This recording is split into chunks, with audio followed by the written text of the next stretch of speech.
Halo guys, nama gue Sam dari StefTech, dan di video kali ini banyak yang komen, "Bang, review tablet lagi dong, lebih banyakin." Oke, gue denger, kita langsung aja unboxing dan minggu depan review si tablet ini seperti title, yaitu tablet, Lenovo Tab 6. So, langsung aja kita bahas yang pertama. Ini gue udah unboxing, pastinya dicepetin aja daripada ngabisin waktu kayak dulu.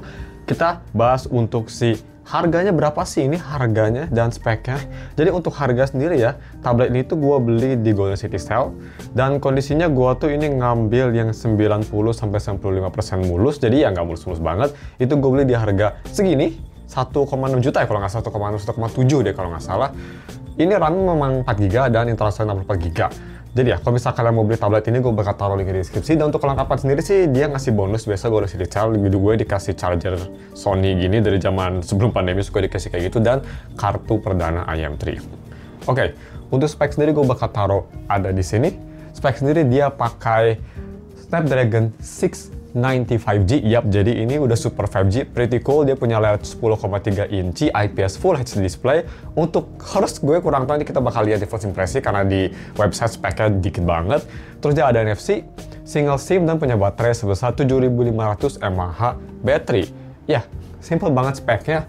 Dan kita langsung aja lihat kondisinya ya, kondisi yang gue beli ini. Oke, so untuk pertama sendiri, ini build-nya ternyata cukup oke ya. Gue rasa ini sampingnya dia terbuat dari plastik.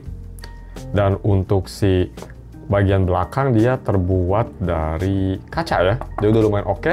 Dan ini kemulusannya memang ada bekas-bekas pemakaian, terutama untuk layar depan. Ini gue rasa ada sedikit banyak lecet, bisa kelihatan ya, di sini ada lecet yang lumayan tebal. Lecet-lecetnya ya kelihatan banyak, wajar lah. Gue ngambil variannya 90-95%, tapi masih oke lah. Ini kalau misal dinyalain harusnya oke. Dan untuk samping sendiri sih nggak ada bekas jatuh. Kondisi check unit sih ini aman ya, bekas-bekasnya ya wajar lah gitu. Lecetnya juga dia hanya di layar depan. Untuk bodi belakang juga ini relatif dikit banget lecetnya, hampir nggak ada. Dan mungkin kita lagi di bodi belakang, di sini ada kamera dan single flash. Kameranya hanya 8 megapiksel aja, dan untuk kamera depan juga sama, dia hanya di 8 megapiksel aja. Di bawah di sini ada speaker, di atas juga di sini ada speaker, jadi dual speaker ya, belum kuat. Ada headphone jack, nice. Terus di sini ada USB Type C. Dan kalau bisa kita ke samping, di sini ada power button dan volume button, yang gue rasa dia ya kayaknya nggak ada fingerprint ya, jadi masih pakai biometrik, kayaknya biometrik masih pakai Face ID atau Face ID kamera atau biasa ya, biasa ngetik pin atau pattern. Dan untuk SIM sendiri, kita lihat apakah ini support micro SD. Kalau misalnya kita tojos, kita buka. Oke, mantap. Jadi dia juga udah support micro SD dan single SIM. So that's pretty good ya. Dan buat yang penasaran, ini kan X-Inter atau limbah Jepang gitu ya. Bagaimanakah untuk SIM-nya? SIM-nya sendiri sih, gue tanya ke sellernya si Golden City, saya katanya ini IMEI-nya tuh sudah bea cukai dan permanen. Jadi kalian nggak usah takut bakal diblok katanya. Jadi ya udah cukup oke ya. Jadi tablet ini bisa dipakai untuk tablet utama. Dan kenapa gue alasan beli Lenovo Tab 6 ini? Karena di harga 1,7 jutaan sih ini speknya oke banget ya. Udah ada 5G, 690, dan build-nya juga lumayan kokoh. Ini kayaknya daripada beli tablet entry-level gitu ya, kayak Infinix Expect gitu, mungkin ini bisa lebih bagus karena kan ini dari mid-range ya tabletnya. Jadi beberapa aspek mungkin lebih baik kayak speaker dan teman-teman. Gue nggak tahu karena gue belum pernah review Infinix Expect juga. Tapi ya, itu alasan gue kenapa beli tablet ini. Mungkin harga sajuan cocok banget buat kalian yang nyari tablet 1 jutaan untuk tablet utama ya, untuk kerja. Karena ada 5G dan sepertinya speknya juga lumayan komplit. Dan kalau misalnya kita nyalain, ini yang gue suka dia itu si power buttonnya ada teksturnya ya. Mungkin nggak terlalu kelihatan, tapi di sini ada teksturnya lebih reggae-reggae dibanding volume button, jadi bisa gampang lah. Yap, dan ini yang pastinya di write karena dia bootloader is unlocked. Biasanya kalau gini tuh bau-bau di write gitu ya. Jadi ya, permanen ya, gue bisa jamin lah untuk IMEI-nya. No problemos. Lenovo, sekalian saja kelihatan yang kanan, but it's okay. Boot up animation-nya kayak gini ya. Gue suka sih boot up animation Lenovo, kayak unik gitu loh. Dari zaman dulu juga gitu kan, Lenovo yang Indonesia tuh tadi pas kedap-kedip gitunya tuh biasanya kayak tempel-tempel Indonesia. Boot up sendiri dia lumayan cepet ya, 690 lumayan kenceng ya, jadi boot up lumayan kenceng. Dan first impresi sih ini kayaknya dia OS-nya kayaknya Android stock ya. Tapi ya, gue kayaknya mau start dulu bentar, gue bakal install aplikasi-aplikasi kayak Antutu, kita lihat benchmarknya bagaimana. Dan ya nanti gue bakal balik lagi untuk first impresinya ya, kita tes yang lain-lain juga. I'll see you in a bit. Oke, dan gue udah setup si Lenovo Tab 6. Yang pertama gue mau bilang, kelihatan gak nih di sini? Tuh. Jadi ternyata tablet ini lumayan unik ya. Dia ada LED notifikasi juga yang berwarna, dia warna biru. Jadi kalau ngecas yang pastinya berubah juga jadi warna cas kayak warna kuning atau hijau ya kalau bisa full. So that's good. Ada LED notifikasi, nostalgia banget ya ngingetin gue pada zaman 2016-17an. Anyway, untuk biometric dia nggak ada fingerprint, jadi hanya bisa pakai Face ID via kamera. Dan untuk kecepatannya bisa kita lihat ya. Kalau bisa gue scan, recognizing face, oke. Kurang bagus sih menurut gue ini. Yap, kebuka. Jadi harus benar-benar ngeliatin terus ya. Tuh, baru kebuka banget.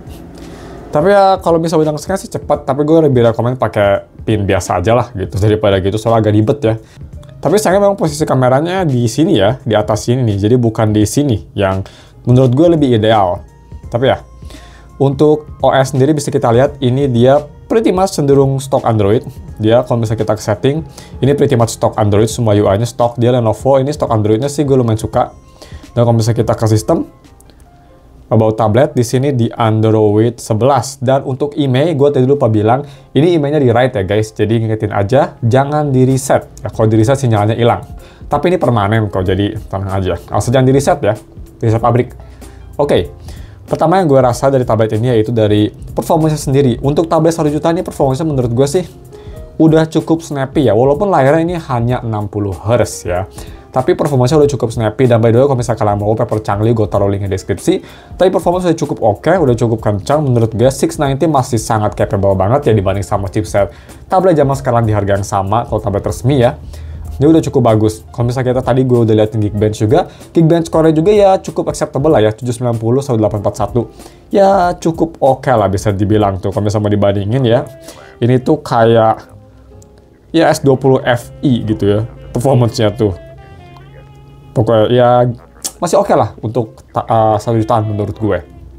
Dan untuk DRM info sendiri, DRM info kalau misalnya kita loading bentar di sini sayangnya memang walaupun layarnya udah Full HD dan kualitas layarnya cukup bagus tapi masih di Widefine L3 ya, ini Widefine L3 dan dia itu tapi udah support Dolby Vision sama HDR10+. Jadi udah oke lah at least ya kalau nonton selain Netflix dan teman-teman gitu, nonton YouTube gitu udah bagus lah.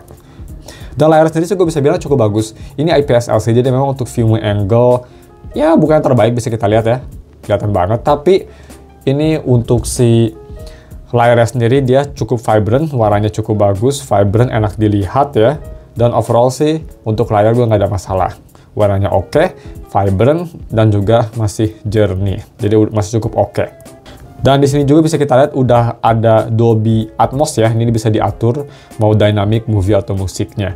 Dan untuk speaker sendiri sih gue udah tes dikit, speakernya surprisingly untuk harganya sih ini udah cukup bagus ya. Kalau bisa kita lihat misal ini deh videonya Pinwinzo, volumenya di sini ini pakai dynamic.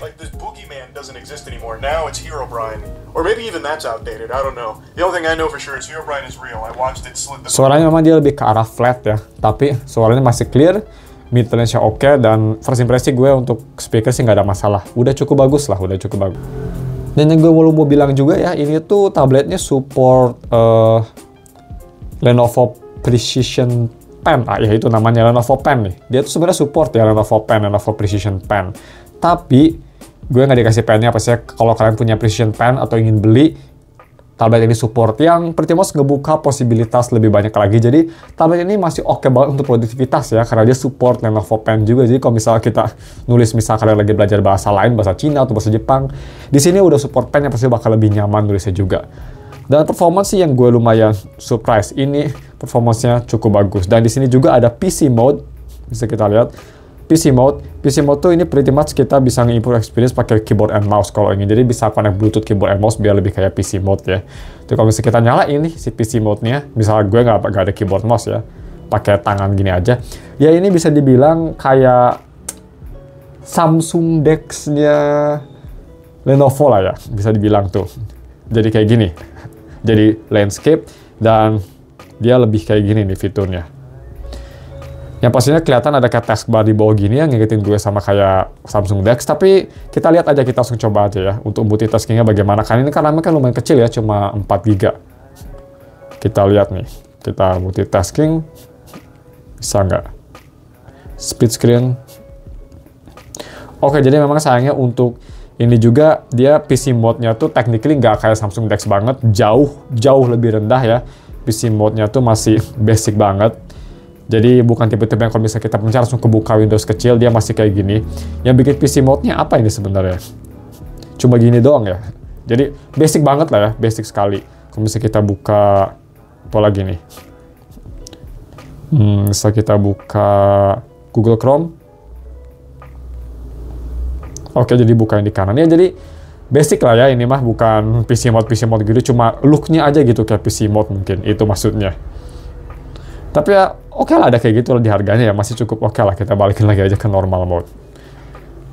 Dan tapi ya, cuma segitu aja untuk first impression-nya. Overall sih gue bisa bilang ini cukup oke. Tadi bisa kita lihat PC mode pretty much itu ngebuat lebih friendly untuk mouse and keyboard, tapi tabletnya mah tetap kayak tablet, nggak jadi kayak desktop ya, ternyata cuma gimmick aja sih kata gue kayak gitu. Dan overall cukup oke ini. Jadi sebelum kita tutup videonya, kita langsung ya tes untuk kamera quality-nya dulu ya, seperti biasa. Ini mah kamera quality biasanya untuk scan atau untuk kalian misal mau video call aja ya. Ini untuk kamera depan.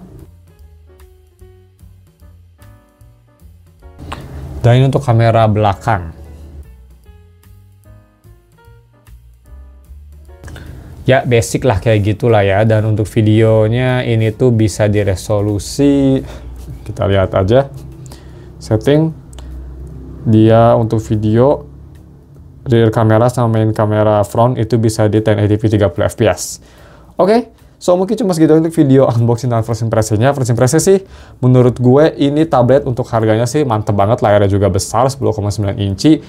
Yang kalau misalnya Samsung gitu kan cuma ke 8 incian. Dia performanya juga lumayan kenceng, udah ada support 5G, itu penting banget, dia support 5G juga, support SIM, IMEI-nya aman, terus dia masih ada headphone jack juga, bisa support pen.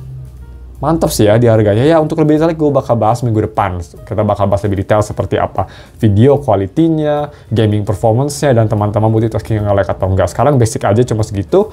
Dan mungkin pertama kali gue pegang HP ke tablet ini, kelemahan yang gue rasa langsung mungkin dari ketebalan dan beratnya ya. Ini memang lumayan tebal tabletnya, kelihatan tuh. Dia lumayan thick ya untuk tablet zaman sekarang, dan lumayan berat bobotnya ya. Sebelum kita tutup, kita ukur aja bentar nih beratnya sendiri. Dia memang cukup heavy. Kalau misalnya kita ukur, dia itu beratnya ada di hampir setengah kilo ya, 490 gram. Jadi ya, it's a heavy tablet. Tapi kalau misalnya kalian nggak apa-apa sama hal itu sih, ini kayaknya oke ya. Tapi ya, konklusinya kita simpan minggu depan. Thanks for watching. Kita ketemu lagi minggu depan untuk video review si HP atau sorry tablet ini. Bye.